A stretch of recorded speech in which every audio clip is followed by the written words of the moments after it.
Muito bem, prosseguindo na solução das questões do módulo 13, a próxima questão é de número 115.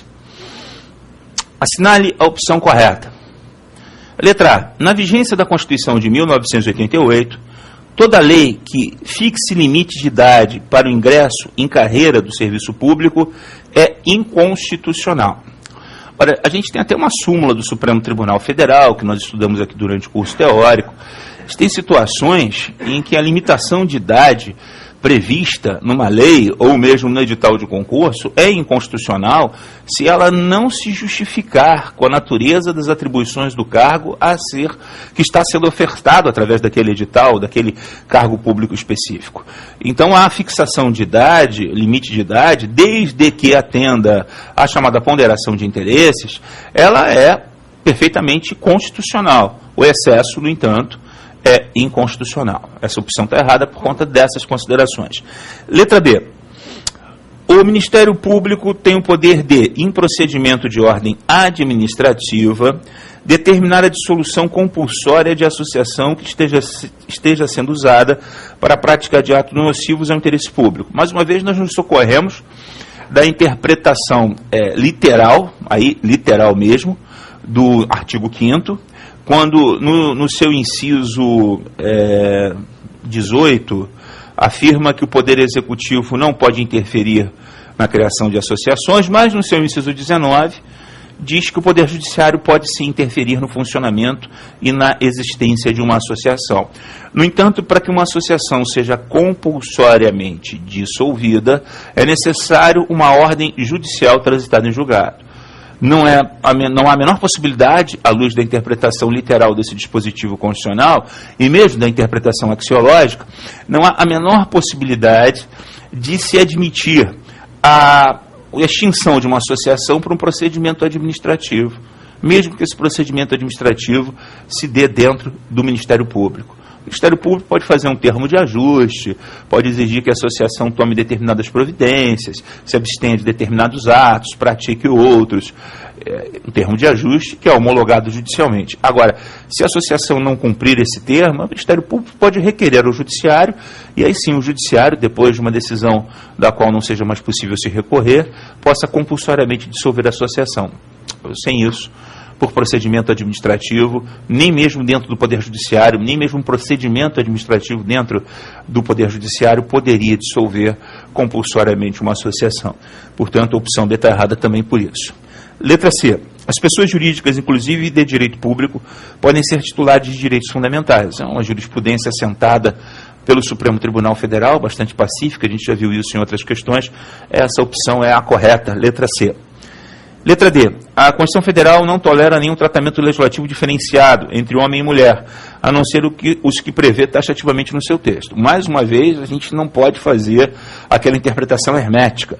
Quando o inciso 1 do artigo 5º diz que todos são iguais perante a lei sem distinção de qualquer natureza, o caput, e o inciso 1 continua, homens e mulheres são iguais em direitos e obrigações nos termos desta Constituição, não é apenas nos termos da literalidade da Constituição, mas nos termos do espírito que anima as normas constitucionais pertinentes à isonomia.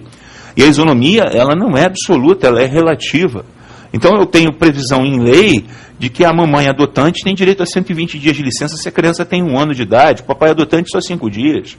Isso fere a Constituição? Não, corrobora a isonomia formal prevista na Constituição. Eu tenho previsão em lei que a mamãe gestante tem direito à licença amamentação. O papai não tem direito à licença amamentação.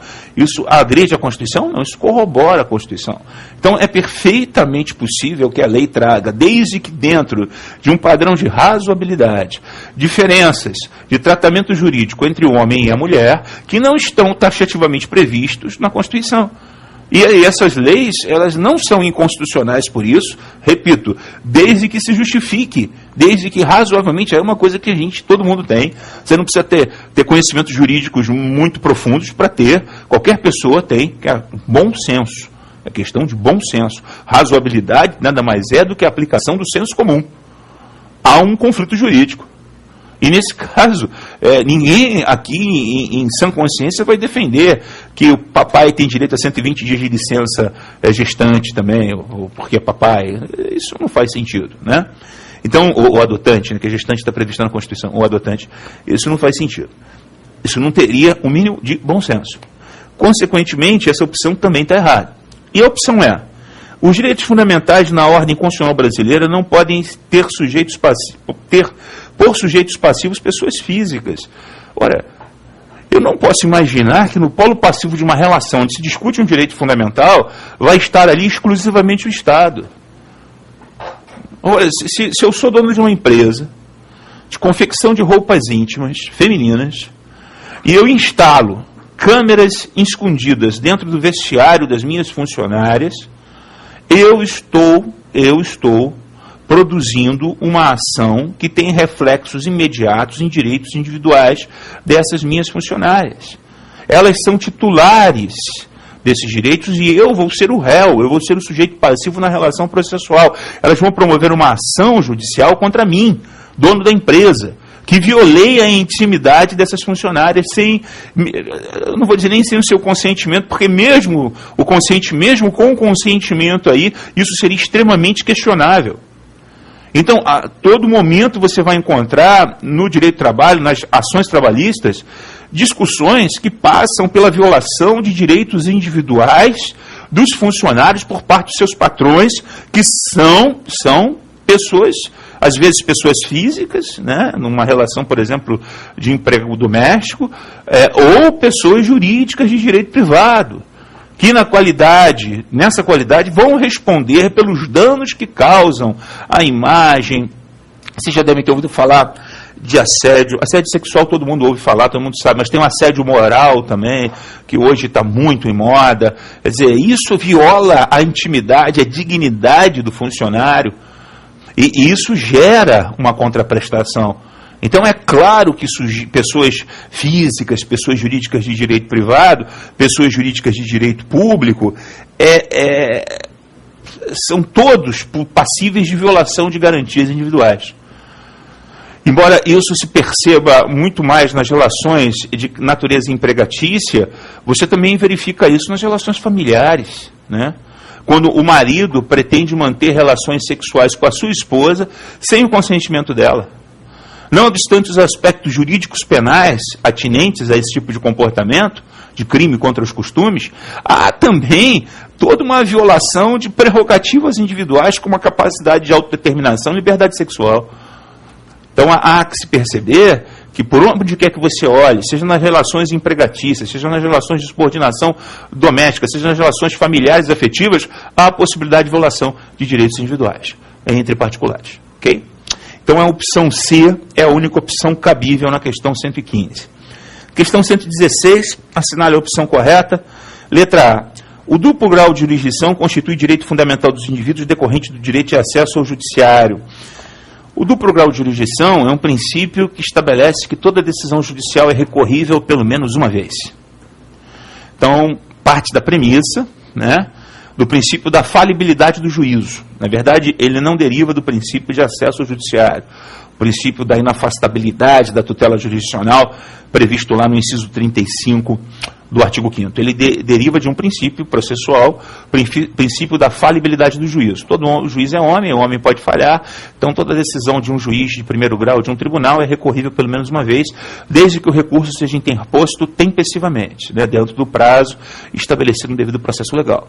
O Supremo já assentou jurisprudência que o princípio do duplo grau de jurisdição não está previsto na Constituição, nem expressa nem implicitamente, é um direito humano, está na Declaração dos Direitos do Homem, mas não é um direito fundamental, portanto, a assertiva A está errada. Letra B. O Ministério Público tem o poder de, em procedimento... estou na questão errada. Letra B, na 116. Em nenhuma hipótese a Constituição Federal admite a pena de morte. A gente sabe que isso está errado, não vou nem comentar. A gente admite a pena de morte nos casos de guerra declarada. Artigo 5º, inciso 47, a linha A. Vamos para a letra C. O princípio constitucional da soberania dos vereditos do júri impede que juízes togados julguem pedido de revisão criminal de condenação proferida em tribunal de júri. Isso está errado, não é? A soberania do veredito é um princípio constitucional que está previsto lá no inciso 38 do artigo 5º, pertinente ao júri popular, mas esse princípio ele não se confunde com a ideia de recorribilidade das decisões do júri. O veredito do júri é soberano, significa dizer que o Só o júri pode modificar o seu veredito. Isso é um fato. Nenhum outro tribunal, nem mesmo o Supremo Tribunal Federal, pode modificar o veredito do júri. Nem o presidente da República, ninguém. Só o júri. Até algum tempo atrás, até 2008, nós tínhamos um recurso que era automático no Código de Processo Penal, que era o protesto por novo júri. Quando os jurados respondiam aos quesitos de forma manifestamente contrária à prova existente nos autos, quando a sentença em concreto aplicada ao réu ou aos réus individualmente era igual ou superior a 30 anos, você automaticamente tinha um novo júri. Isso acabou, né? A gente teve uma reforma no Código de Processo Penal em 2008, mas a revisão criminal, a possibilidade de você convocar o júri novamente, ela continua existindo, embora não seja automática. Tem que ser provocado, enfim, um fato novo que surja, ou os jurados realmente responderam de forma manifestamente, aí tem que se provar isso, a parte prejudicada, no caso o réu, tem que fazer prova disso, e o tribunal pode convocar um novo júri. Então, o veredito é soberano, porque só o júri pode modificar a vontade do júri. Se o júri absolveu, só o júri pode condenar. Se o júri condenou, só o júri pode absolver. Se o júri estabeleceu um determinado quanto de pena em concreto, só o júri pode reduzir esse quanto de pena em concreto, ninguém mais. Então, daí a soberania dos vereditos não implicar na ideia de que as decisões do júri são irrecorríveis. As decisões são recorríveis, né? Embora a revisão criminal, tecnicamente, não seja um recurso, uma verdadeira ação penal nova, mas as decisões, digamos assim, as decisões do júri podem ser revistas, desde que sejam revistas pelo próprio júri, ok? Então, a opção B, a opção C está errada por isso. Opção D.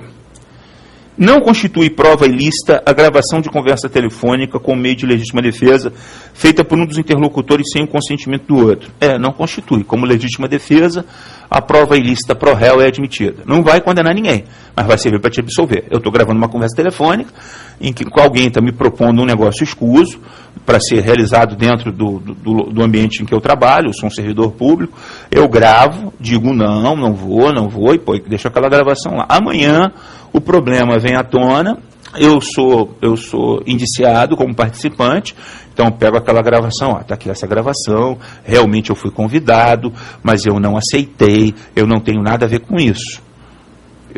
Se vai acontecer, eu responder por crime de condescendência criminosa no artigo 320. Não vou responder pelo peculato, que tem uma pena de 2 a 12 anos no 312, ou por uma concussão no 316. Eu vou responder, ou corrupção passiva no 317. Todos do Código Penal, vou responder pelo 320, que é a condescendência criminosa. Que eu deveria ter levado aquele conhecimento à minha chefia, e não levei. O que, sem dúvida, vai tirar um grande peso das minhas costas. Agora, aquela prova vai servir para evitar uma condenação por peculato. Agora, não vai servir para condenar ninguém por peculato. O cara que me convidou, o Ministério Público não pode usar aquela prova para puni-lo, porque a prova ilícita só é admitida pró-réu, não contra réu, ok? Então, a opção D de dado é a opção que parece correta. Vamos à opção E. A existência num processo penal de prova ilicitamente obtida contamina necessariamente todo feito, tornando-o nulo. Errado. A prova ilícita, ela pode gerar várias outras provas ilícitas, que são as provas ilícitas por derivação.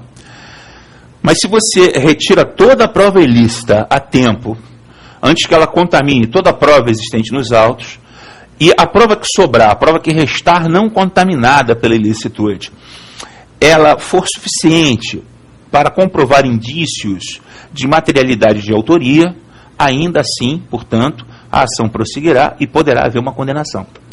O ministro Carlos Veloso, do Supremo Tribunal Federal, ele tem uma figura de linguagem que ajuda a explicar isso para quem não conhece muito prova ilícita por derivação. Ele diz que a prova ilícita por derivação equivale a você colocar num cesto de pêssegos maduros, no fundo dele, uma série de pêssegos podres. Você sabe que o pêssego podre em contato com o pêssego maduro, a podridão ela se espalha para o pêssego maduro. Então, a ideia é você retirar os pêssegos não contaminados e jogar os pêssegos contaminados fora. Então, você ainda tem pêssegos suficientes que dê para fazer uma boa pessecada, quer dizer, que dê para condenar o sujeito. Ótimo, então vamos condenar. A prova, então, é admissível. ok? Muito legal essa figura do ministro Carlos Veloso, né? Dá para você ter uma noção bem precisa. Tem uma provinha ilícita aqui, tem um pêssegozinho podre aqui no fundo. Então não, acabou, fecha tudo. Passe aí, você vai para casa, meu filho, você está impune. Não é bem assim, não. Então a opção C é a única, a opção D de dado, na questão 116, D de dado é a única opção correta, ok? Valeu, pessoal, até a próxima.